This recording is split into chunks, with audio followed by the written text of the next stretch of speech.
Mi nombre es Gabriel Denis y esta presentación corresponde al segundo parcial de la materia Elementos de la Investigación Operativa de la Tecnicatura en Programación de la Universidad Tecnológica Nacional.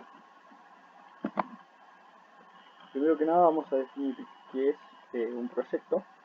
Es una combinación de actividades interrelacionadas que deben ejecutarse en un cierto orden para completar una tarea determinada.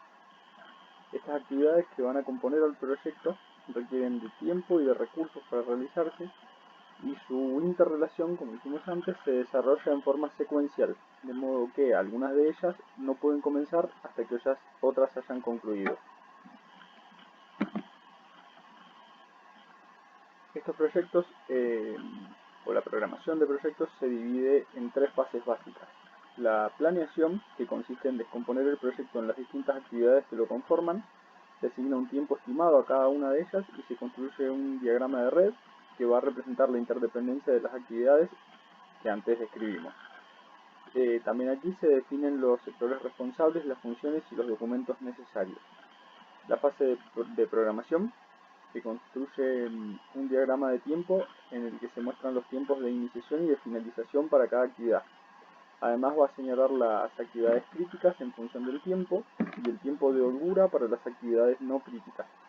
Esto va a permitir utilizar mejor los recursos y, al estudiar los diferentes trabajos en detalle, sugerir mejoras antes de la ejecución del proyecto.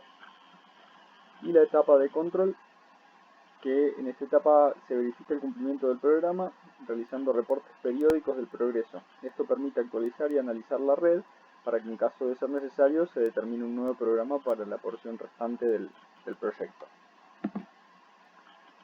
La programación de proyectos son un conjunto de técnicas que ayudan a aportar los elementos administrativos necesarios para formar un método crítico, utilizando el control de los tiempos de ejecución y los costos de operación, para buscar que el proyecto total sea ejecutado en el menor tiempo y el menor costo posible. Las herramientas que tiene la programación de proyectos: antiguamente, la primera herramienta de programación que se desarrolló fue el diagrama de Gantt, el cual especifica los tiempos de inicio y de terminación de cada actividad en una celda de tiempo horizontal, como se ve en la imagen, y esta permitía al administrador descubrir cuáles actividades iban adelantadas en la programación y cuáles estaban atrasadas. Pero la desventaja de este método es que no poseía información sobre la interdependencia de las diferentes actividades y su relación entre ellas, lo que controla principalmente el progreso del proyecto. El aumento de la complejidad de los proyectos actuales demandó la creación de técnicas de planeación más sistemáticas y efectivas, con el objeto de optimizar la ejecución de los proyectos. Y así aparecieron nuevas herramientas como son las redes PERT, ICPM y las redes ROI, entre otras, bloques ROI.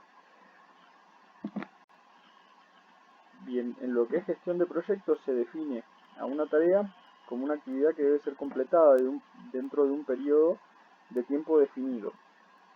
Cada uno de los subsistemas o unidades de actividad en que se divide el sistema o proyecto que se va a realizar. Es decir, que son una abstracción de la realidad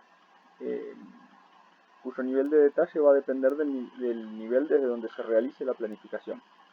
Es donde va a estar la mirada del que realiza la planificación. Las tareas deben estar perfectamente definidas y deben expresar con claridad lo que se debe ejecutar. Bien, cada una de las tareas que nombramos recién va a contar con un tiempo optimista, un tiempo más probable, un tiempo pesimista y un tiempo esperado. Bien, el tiempo optimista es la duración que ocurre cuando el desarrollo de la actividad transcurre de forma perfecta. En la práctica suele referirse al tiempo récord de desarrollo de una actividad, es decir, el mínimo tiempo en que una actividad de las características de la que estamos realizando se haya ejecutado anteriormente. El tiempo más probable es cuando el desarrollo de la actividad transcurre de forma normal o más frecuente, y el tiempo pesimista es cuando el desarrollo de la actividad transcurre de forma deficiente o cuando se materializan los riesgos de ejecución de la actividad.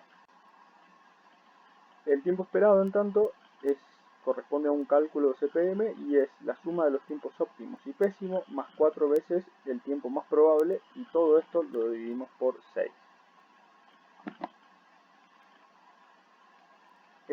Bien, y con toda la información que recaudamos a partir de todo lo que hablamos hasta este momento, se realiza el diagrama CPM-PERT,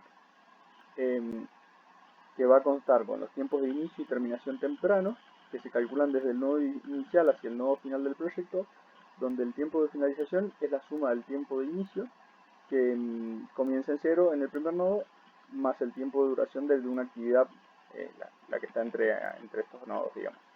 Es decir, que el tiempo de inicio más temprano de una actividad es igual al mayor de los tiempos de finalización temprano de todas las actividades que la preceden en forma directa. Los tiempos de inicio tardío y de finalización tardío de cada actividad se calculan desde el nodo final retrocediendo hacia el nodo inicial. Y aquí el tiempo de inicio tardío va a ser igual a la diferencia entre el tiempo de finalización tardío y el tiempo esperado de duración de la actividad. La holgura es el tiempo que tiene una actividad disponible para trazarse en su fecha de inicio o alargarse en su tiempo esperado de ejecución, sin que eso signifique un retraso en la fecha final del proyecto. Y aquí dentro tenemos diferentes tipos de holguras, como la holgura libre, la holgura total, etcétera, que la total, por ejemplo, es es la holgura que tenemos sin modificar la duración total del proyecto. Una tarea crítica, ¿sí?, se va a definir como las tareas en las cuales no hay holgura, es decir, que si se retrasa su fecha de inicio o se alarga la ejecución de la misma, se va a generar un retraso de la misma magnitud en el tiempo de terminación del proyecto. Y el conjunto de actividades críticas va a formar la ruta crítica del proyecto. Bien, a continuación vamos a ver rápidamente el ejercicio práctico del parcial, ¿sí?, en el cual se plantea un enunciado que es una estimación sobre la instalación de una red eléctrica subterránea para el microcentro de la ciudad de Mendoza, es decir, un sector acotado en cuanto a superficie. Bien, primero que nada revisamos el cuadro en el cual se describen las actividades, ¿sí?, como el relevamiento topográfico del terreno, licitaciones tanto para la construcción de la obra como la provisión de materiales, la remoción de la red cableada aérea, digamos, que había con antigüedad, la excavación para la instalación, entre otras. A cada una de estas actividades se le asigna un nombre, es decir, A, B, C hasta N, y se definen las actividades precedentes y las siguientes. Luego se estiman los tiempos, el tiempo óptimo, el tiempo más probable y el tiempo pesimista, y con esto se obtiene el tiempo esperado y la varianza y desviación estándar, digamos, del sistema. Una vez que tenemos esta información, pasamos a la construcción de la red PERT CPM, ¿sí?, donde se coloca cada actividad y se diagrama su disposición y sus relaciones. En este caso ya está marcada la ruta crítica porque el ejercicio ya está finalizado, pero se estiman los tiempos de inicio y de terminación, y bueno, la duración de cada nodo en base al tiempo esperado. Con toda esta información podemos hacer la tabla para averiguar las holguras, ¿bien?, y saber cuál es la ruta crítica en base a las mismas, a la holgura total. También realizamos el diagrama de Gantt de las actividades, como se observa en el cuadro. Y finalmente la estimación de probabilidades, ¿sí?, donde se estima qué probabilidad hay de terminar el proyecto en 38 semanas, extendiendo el plazo normal, que era de 34, y nos da un 88% de probabilidad, perdón, en 36 semanas, 38% de un 88% de probabilidad. Luego en 32 semanas, bien, que nos da un 12% de probabilidad, ya que se adelantan los plazos. ¿Cuántas semanas se deberían dar para tener una probabilidad del 99% de terminar el proyecto? Se deberían dar 38 semanas. ¿Y cuántas semanas para tener una probabilidad del 90%? 36. Y lo mismo en qué tiempo total del proyecto tiene 50% de probabilidad de cumplirse, 34.